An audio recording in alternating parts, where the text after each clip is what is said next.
Αγαπητέ κύριε Κυριάκο Μαριδάκη, πώς αισθάνεστε σήμερα ως εμπνευστής της παγκόσμιας επετείου στο μνημείο του Αρνός Στρατιώτη από το 2011 σε 63 χώρες, διεθνοποιώντας το γεγονός της ναυπαγίας της Σαλαμίνος παγκοσμίως στο όνομα της ειρήνης και της ενότητας των λαών, συμβάλλοντας στην προβολή του ελληνικού πολιτισμού, ενισχύοντας παράλληλα την παρουσία της Ελλάδος στη διεθνή σκηνή μέσω της προσωπικής σας διεθνούς πολιτιστικής διπλωματίας. Η σημερινή ημέρα είναι μια ημέρα ιστορική.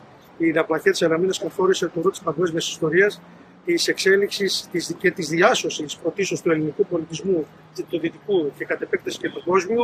Βρισκόμαστε αυτή τη στιγμή στο Ιερό Μνημείο της Ελλάδος, στο Μνημείο του Φωτός, στην Παγκόσμια Κοιτίδα του Πνεύματος, στην Αθήνα μας, και στέλνοντας ένα παγκόσμιο μήνυμα. Το μήνυμα της ειρήνης, της αλλοκατανόησης, της αλληλεγγύης και της ενότητας των λαών.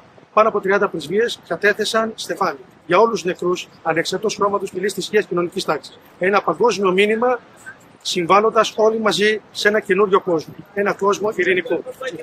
Πάντα περήφανος, άξιος.